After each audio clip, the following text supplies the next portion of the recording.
Hello, welcome back. So we have lecture 45 today, and we will continue our discussion on bipolar RF devices. If you recall, in the last lecture we concluded with how the cutoff frequency changes with collector current and how Kirk effect starts to kill it over at higher current injection currents.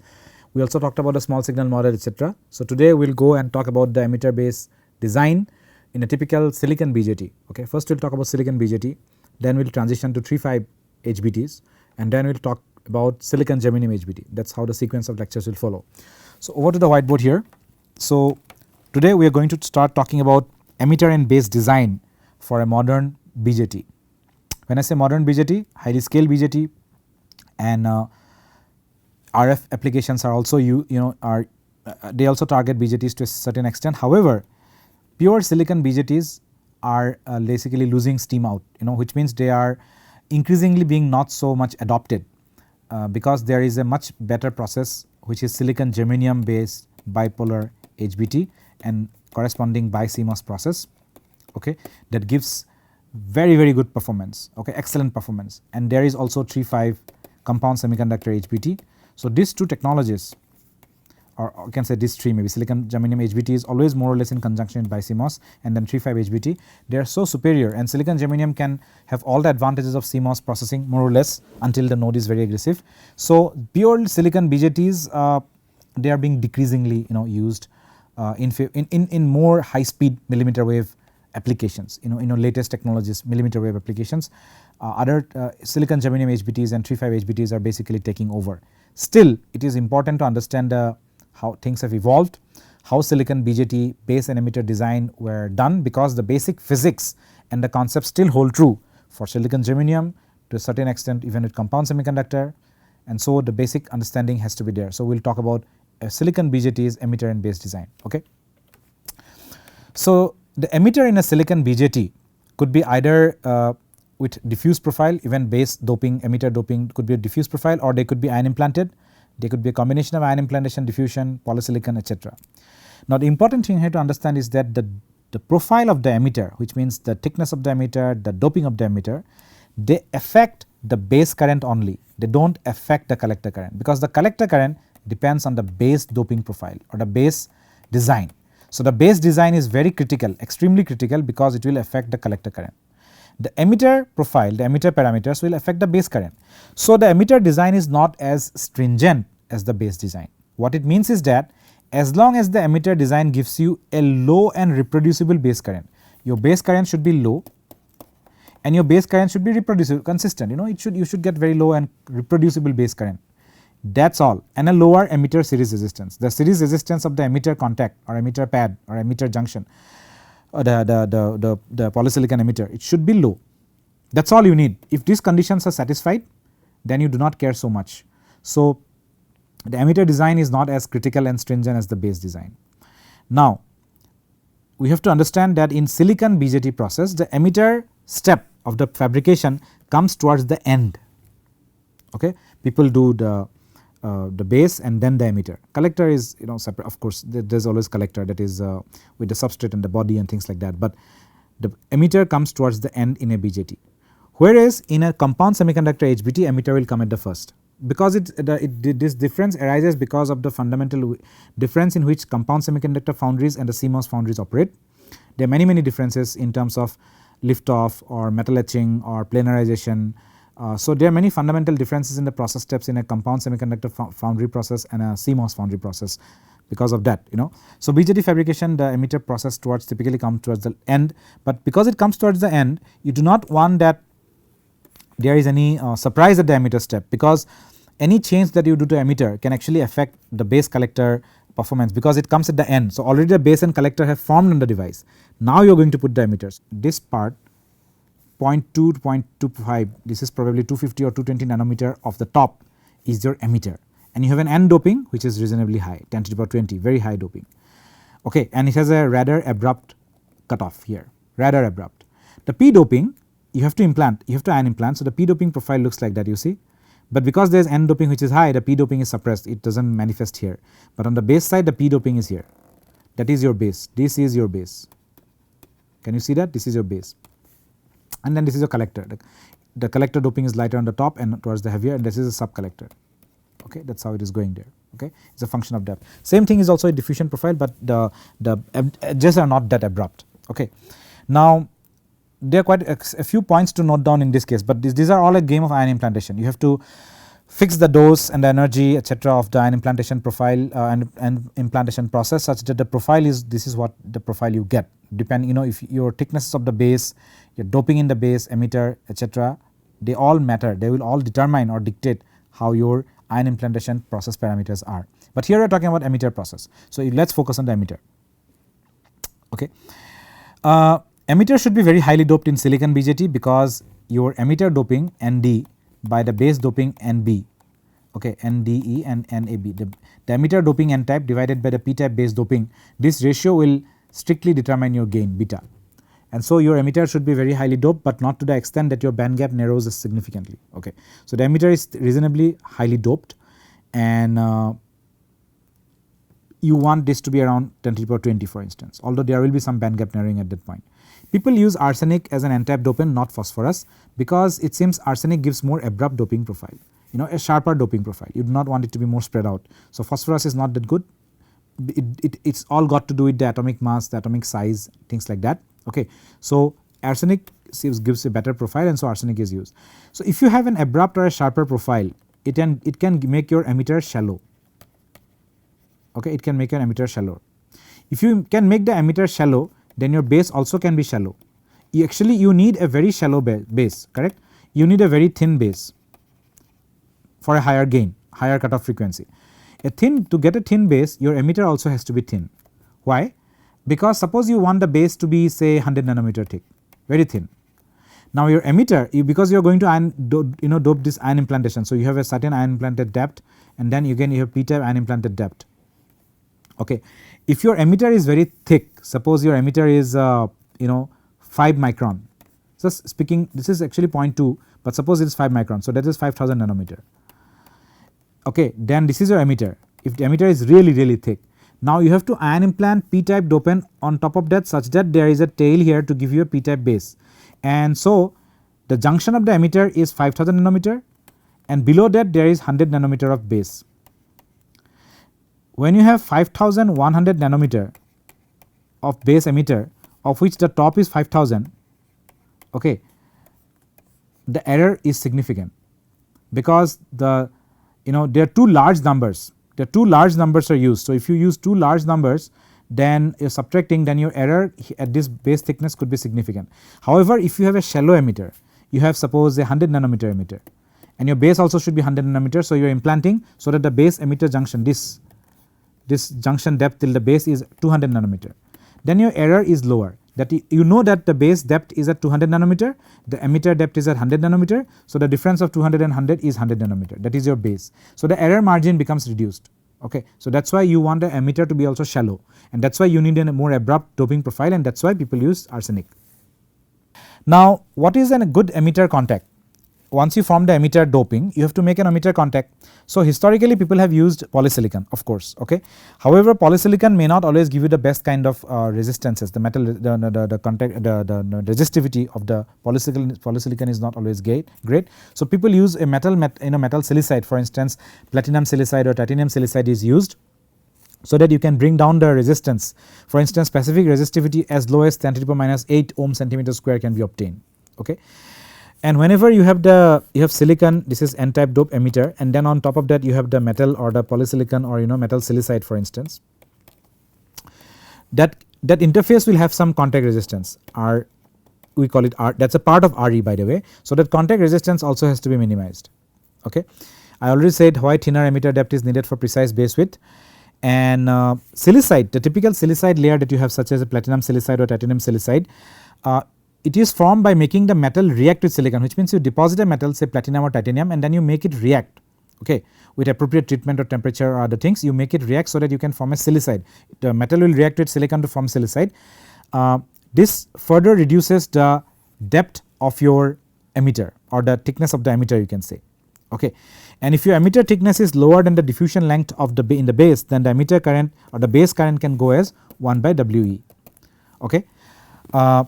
So as I told you, ion implanted doping profile can give you more abrupt profiles and is more suitable. Diffusion was used, but with more scale devices diffusion is not the appropriate technique, because for instance if your base width needs to be 100 nanometer or lower, then diffusion is not a correct approach, because as I told you, diffusion profiles are not abrupt, so your emitter cannot be shallow, and if your emitter is not shallow, then your base the error in the base width becomes more, and for highly scaled bases like sub 100 nanometer base, ion implanted emitter profile is the way to go. Okay. So, this is about emitter. Now of course, I told you that the modern base thicknesses, or we can say width or thickness, is 100 or less than 100 nanometer. Okay. And that is why people use polysilicon itself as the emitter. Okay. People use a polysilicon itself as the emitter, which means the emitter is polysilicon, the entire emitter is polysilicon. Okay. It's not, it's polysilicon, the emitter itself is polysilicon. You are doping it very heavily. Okay. You are doping it very heavily and you are activating it such that you get a low base current and a really low emitter resistance. Okay. With this polysilicon emitter approach, you can get very thin or shallow junction depth, which means from the silicon polysilicon silicon interface can be as low as 25 nanometer. You can have it really shallow. You can have a really shallow emitter, although it is not shown here. You can go up to nearly few tens of nanometer. Okay. As I told you, the emitter design is not going to affect your collector current, and that is why emitter design is not going to affect things like, for instance, cutoff frequency, or that is why emitter, the only purpose of emitter design is to make sure your base current is low and your emitter excess resistance is low. And in modern bipolar devices, you will see, if you look from the top, the emitter is actually a thin strip like that, stripe like here. Okay. This is your emitter, people call it emitter width, and this is your emitter length. This is very thin. To give you an idea, more latest technologies use this as say 0.13 micron. So, we call them 0.13 micron technology, 130 nanometer. It has gone even below that. I am just giving an example, maybe few years back. So, 0.13 micron is your emitter width, and typical length could be few micron, maybe up to 10 or 15 micron. It is very scaled, because the size of this will directly affect the parasitic capacitances also. Not only parasitic, the overall intrinsic capacitances actually will be higher. So, and that will kill the cutoff frequency. That is why your emitter stripes are very narrow. Okay. And if you have your emitter stripe is very narrow, your overall capacitances below the emitter pad also shrink down. Okay. That is good for cutoff frequency, high speed cutoff frequencies if you are looking at millimeter wave and things like that. Okay. So, in all these cases you need a very shallow junction and you need ion implanted profiles. Okay. And emitter profile is most important to reduce the base current and reduce the emitter excess or extrinsic resistance. Okay. That is all is there about the emitter design. Next comes the base design, which is actually more critical. Okay. The base design is actually more critical, because the base will go on to affect the collector current. The output current depends directly on the base. So, the base design is very critical, because your early voltage, your Kirk effect, your GM, your cutoff frequency, okay, even your cutoff maximum oscillation frequency depends on base resistance. So, base can affect so many things. Base doping will affect the early voltage. Okay. Kirk effect depends on the collector doping, but still it is very important, your base is very important for that also, because things are all connected. It is not one parameter is not working in silo, all these parameters are very well connected. To get benefit of one, you have to sacrifice something else. So, you need to understand the trade off. Okay. For instance, if you want to avoid the Kirk effect, you have to dope the collector very high. If you dope the collector very high and your base doping is also very high, then your base collector junction is going to break down very quickly. So, it is very important that everything is parameter and optimized together. So, base parameter is extremely critical, the most critical, because it will determine the output current, and I told you all these parameters have a complex trade off. You try to benefit in one, you have to sacrifice something else. Okay. Now, image here is actually showing you a very classical schematic of a typical bipolar device. It is a silicon BJT. You can see this is your emitter, it could be a polysilicon N plus here. This is your this part is your emitter base depletion, they say, but this is your P well where you have formed the base. So, this is your intrinsic base, this part is your intrinsic base. Okay. And the base contact is here, you see. So, the base P type resistance comes here, there is an excess resistance here, then there is resistance here, and then this is your intrinsic resistance here. Okay. And then you have a collector, which is your, so this is your extrinsic base of course, and this is N type is your collector. So, the collector is here, collector contact will come here, and there will be a sinker region here, collector will come here and it will connect here. Okay. So, this is the extrinsic base. Okay, actually base can exist on both sides of the emitter. We will see that two bases can be there, and this is your intrinsic base. This part is your intrinsic base, and that part is your extrinsic base. So extrinsic base will have its extrinsic base resistance, which also relates to noise and also relates to cutoff frequency f max, for instance. If you can really design the base well, then the device will perform better. So the area will also matter, because the area will eventually translate to higher capacitances. So we need to minimize the area, minimize the parasitic resistances, minimize the capacitances. It all depends on the fab process. As I told you, there can be 0.13 micron fab process or 90 nanometer fab process. Okay, so depends on the fab process, what is the node that you are using. Okay, and the thing is, your base design will directly affect your breakdown, and it will directly affect your early voltage, you directly affect your cutoff frequency. For a power amplifier, for instance, you need not only a good cutoff frequency, but a really high early voltage and a really good breakdown voltage. Okay, so the trade off is very stringent actually in BJT. So the ideal doping profile is of course a box like doping that you want. Okay, a box like doping is the ideal doping, but in reality the doping is always Gaussian, so you get a profile like that. Even in ion implanted, no matter how abrupt you want to have it, eventually there will be a box like you will not get a box like profile, you will get like a Gaussian profile. Okay, and you will always get a higher peak concentration of the doping near the base emitter junction, and the doping will try to tend to reduce towards the base collector junction. Okay, so this gives you a higher base emitter junction capacitance. Okay, the higher base emitter junction capacitance because of the high doping here. Your early voltage depends on the base doping profile. So you want actually the base doping to be higher here also. In that case, if this is a collector, the depletion towards the base should be as narrow as possible. Okay, if you want the early voltage to be really high, then your base doping has to be high. Only if your base doping is high, your early voltage will be high. If you recall, this is your collector current, this is your input voltage, so it goes something like that, right. So this is your early voltage here. This voltage should be ideally infinitely large, which means this should be perfectly flat, so that this never meets, that is your best case scenario. So for that you need the base doping to be high. Okay, and the doping profile and what kind of device technology you use, it all depends on the fab and the node that you are going to use, of course. So because the doping profile is not exactly base like, people have also exploited the variation in the base doping to their advantage.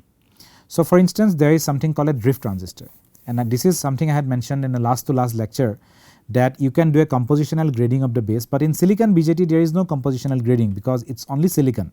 You cannot change the band gap of silicon without adding an alloy or without strain. So there is no changing of the band gap of silicon. So what people is that they change the doping in the base, they change the doping inside the base, and anyways the ion implanted or diffuse ion implanted profile is never a box like, so you can take it to advantage. So you see your base p-type base doping, on the y-axis you have the doping concentration. So the p-type base doping, it is higher at the base emitter junction, and like a Gaussian kind of a semi-Gaussian, it is falling down towards the collector. So this is called a graded doping base or a drift base transistor. Because of this graded base doping, it is not a compositional change, it is not a band gap change, it is just a doping change from the emitter base region, which is a higher dope, to a base collector region, which is a lower dope. It creates a quasi electric field, it is like it is an extra electric field that it creates. That extra electric field helps to accelerate the electron even faster. This is the emitter doping profile, which is rather abrupt. This is the base doping profile, and this is the collector, which is lowly doped, so that the depletion is towards this side, you can have higher breakdown, and this is sub collector, so as to make a good collector contact. Okay, you can make a good collector contact over there. Now in second.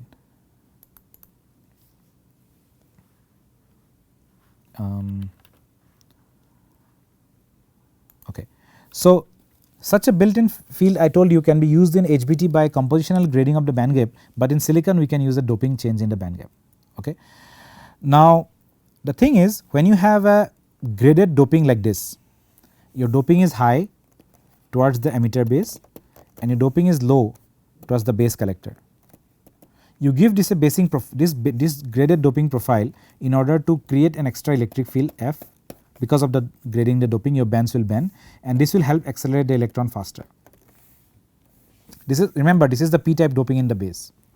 Okay. So, this is the p-type doping in the base. So, if you have a Fermi level in equilibrium looks like that, then because of the higher doping it will look like that, you know, it is a higher doping on this side and a lower doping on this side. So, it will go something like that. So, it will go something like that. This is high doping of P, high p-type doping, and this is low p-type doping, correct. So, in this is the base, the emitter will come like that. It is silicon by the way. So, the band gap is not changing, okay. This is your base, this is the emitter. When the electrons are injected, there is an extra field that goes here that will accelerate, okay. Now, here are a couple of things. There is a couple of things here. Because of the high doping in the base, there will be band gap narrowing, okay. There will be band gap narrowing, and this because there is high doping here on this side, the band gap narrowing delta Eg is also more on this side. Because the doping is low on this side, the band gap narrowing delta G is also low on this side, or no band gap narrowing happens. It so happens that the field due to the heavy doping, because you are doping it high, you know, at this part at least you are doping it very high. So, the field due to heavy doping offsets the field due to dopant gradient. What does it mean? It means that because of high doping effects, you are going to have a band gap narrowing effect towards the emitter base side. A less effect of band gap narrowing will happen on this side of the base collector because your doping is low.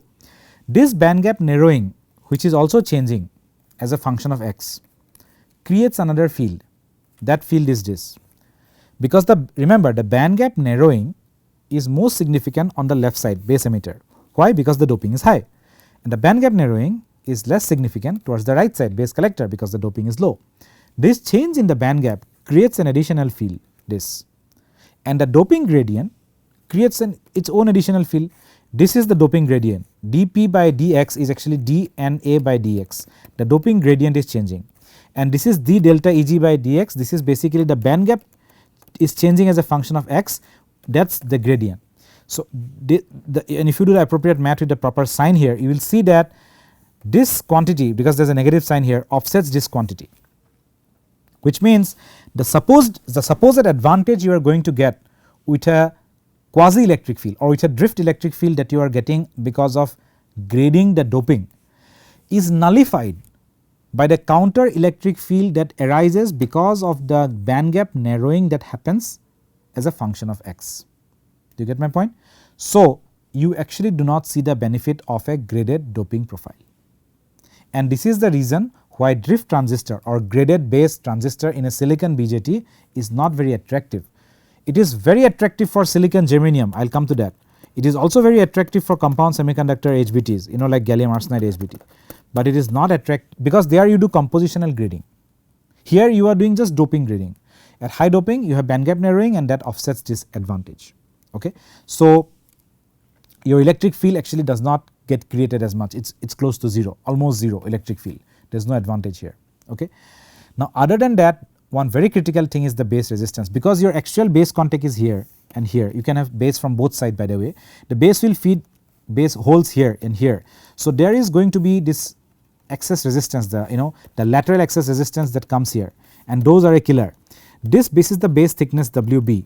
This needs to be very thin in order to make the FT high, in order to have a better scale device. But if this is thin, then it leads to high base resistance. You see this resistance, it depends on the cross section. This resistance of the base depends on the base sheet resistivity, which depends on the doping, for instance, into L by L is this, for instance. This is your L. You are looking from this side, okay. Your I is here. You are looking from this side. That is your L, and your cross sectional area is your thickness, which is WBN, into your lateral dimension, which is your you can say this is your D, maybe the lateral dimension, does not matter. So, with thinner D, this quantity blows up, increases, and that means your base resistance increases, and that is very bad.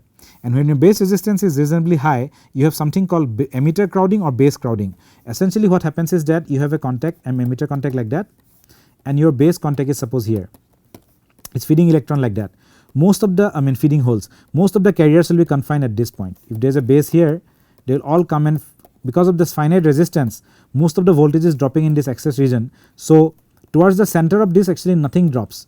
So, the true intrinsic line here actually nothing drops, most of the voltage is dropping in the excess. So, the current will crowd around this periphery and they will flow out here, because this resistance in this direction is pretty high. This is a high resistance. Because of the high resistance, as soon as they overcome this part and they reach the metal, the base edge, they will tend to flow out from here. Okay. Actually, this is the actual emitter and this is the applied base. The true emitter base voltage is here, correct, but the applied base emitter voltage is all dropping here. So, the true base emitter voltage is almost 0 or very close to like negligible. That is why below the emitter you have no current, everything is at the periphery. So, what you see is that you see a lot of current crowding, the current is crowding here, it is all current crowding, it is a very bad effect. Okay. So, essentially the center of the emitter will not see current, and this current crowding, which is the concentrated current near the periphery of the emitter, is a bad thing, because the true intrinsic device, this is the true intrinsic device, it will not see the real applied base emitter voltage, everything is flowing to the base crowding, the emitter crowding. Okay. Lot of resistive drop is happening. Okay. So, this is not a good thing. So, the base resistance RB, the lateral base resistance has to be low, and to make that you have to either dope the base high and B high, P type doping is high, or you have to make the base thicker. Making the base thicker will really kill your FT, cutoff frequency, delay will increase. No? So, the only way to increase is to increase the base doping. If you increase the base doping a lot, then your emitter doping also has to be increased, otherwise your beta will be less than 1 and that is not a transistor at all. So, this conflicting requirements is a nightmare, and that is why the advent of HBT or heterojunction bipolar transistor was a relief. We will talk about that in the next lecture, of course. So, today we are concluding lecture 45 here. We talked about the emitter and the base design to some extent, and also about the base resistance. Okay. And the next lecture we are going to talk about in further details, we will probably introduce compound semiconductor also, and we will talk about certain things like collapse of the current gain and emitter ballast in BJTs. Okay. So, thank you for your time, I will see you in next lecture.